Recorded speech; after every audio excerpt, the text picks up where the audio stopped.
Hi,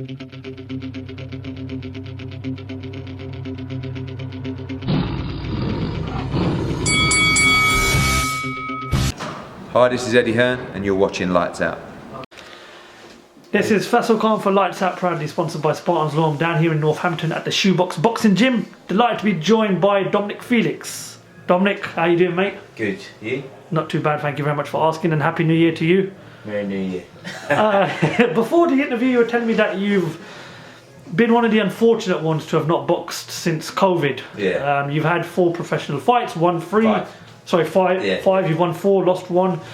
But it's Sorry, 1-3, lost 1, drew 1. 1-3, lost Yeah. 1, drew 1. Okay, not a problem.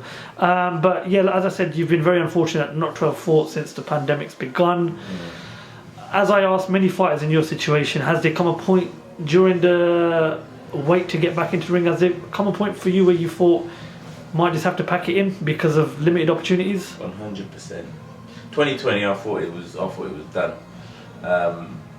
You know, I'd always train anyway, so I thought, oh, I want to just train, but I've just been training differently. I've been training for what I wanted to do as opposed to what I had to do, because I didn't have anything to train for.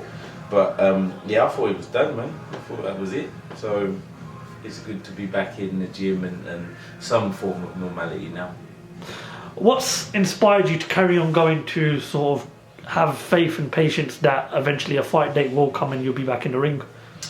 I'll be honest, I do love the sport. It's very hard, it's a very hard sport, but you know, I've always sort of like boxed and trained and you know, I came from a sort of martial arts background, so I've always been around sort of like combat, and it's just what I love. It's the one thing that gets me up in the morning and makes me wanna you know, chase my dreams, I suppose. Yeah. Now you're here at Shoebox Boxing Gym. I can see the togetherness. You know, it's got real. You know, it looks like a very close team. You know, I was just speaking to James, obviously behind the camera. You know, he was telling me how things work down here. It looks like you guys have got a good thing going on down here. How much of these guys helped you out as well, and how confident are you being with these guys? The future, your future in boxing, be a much brighter one.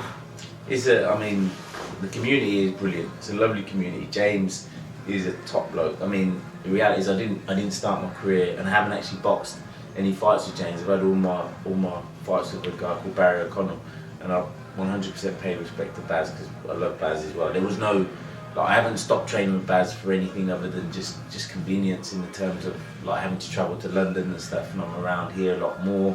So you know, and I came across James, and I was unsure at first, and then when I met him, I was like, you know what, this guy is perfect for me. So, and then when I came in and all the lads in the gym, it's just a lovely community. So, and it's what I call a high performance environment. High performance in the sense that everybody's chasing after whatever dream they're chasing after. So that's something positive for me to be around.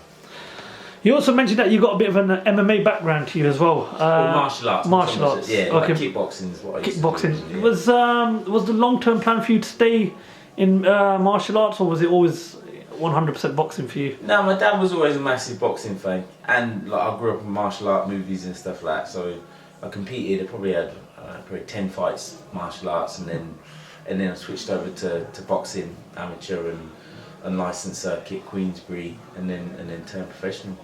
What we get a lot today in the sport of boxing is a lot of crossovers. So you've got a lot of former MMA champions coming over to boxing. You know, we've seen Conor McGregor do it. We've seen Tyron Woodley do it. You know, Anderson Silva's done. A lot of them are doing it, and there's a fair play to them. You know, for trying out something different. I'd love to see a boxer go over and do the opposite, and jump into the octagon. But I've got to get your thoughts on Jake Paul fighting all these former MMA world champions. There's a fight that there's a few number of fights he's been chasing. You know, Nate Diaz, Jorge Masvidal, Conor McGregor.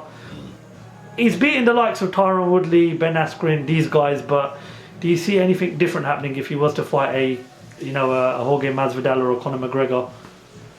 To be honest, I don't really follow MMA the way I used to. I used to love MMA. I used to live for MMA, but I don't really follow it like that. So I don't really know about these guys. Like, I don't know about Tyron Woodley really. I know McGregor obviously because you know he did what Jake Paul is doing, but he did it in his way, and he became successful. It just depends what you prefer.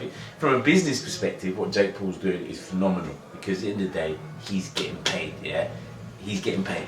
he's not a boxer. He's earned more than probably all of us in this gym have earned together. And he's not even a boxer, so from that perspective, he's getting paid. But in terms of the actual boxing purist, it breaks my heart because it's not. You're kind of cheating. You're cheating the algorithm, as I'd call it. So I don't really like that. So I do desperately need.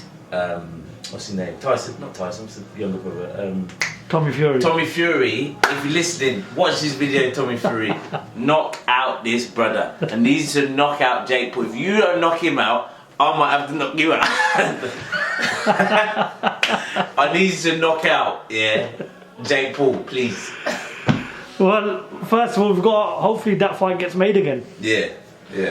What can we expect to see from you in 2022? Obviously, I know the number one target's got to be get back in the ring, but what's the long-term target for you from now to the end of the year or the next 18 months?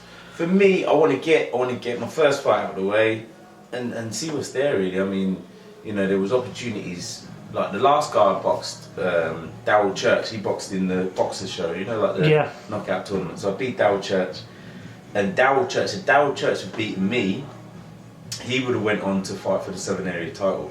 So I said to Steve, me and Steve were called, and I said, "Oh, Steve, is there an opportunity for me to do that?" So then we were going to have a rematch, but then COVID happened, and I think Darryl Church retired, and then it was another potential eliminator for the Southern Area title. So that's where I was at. But now, because I'm a postcode, it will probably be more looking at the Midlands title. If that's potential, I'd be happy. But first of all, I want to get my next fight out of the way, and then we'll move it from there.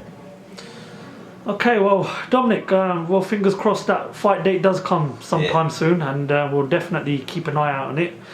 And really enjoyed speaking to you. Thank you very much for your time. Hopefully much. Dominic, where can we find you on social media?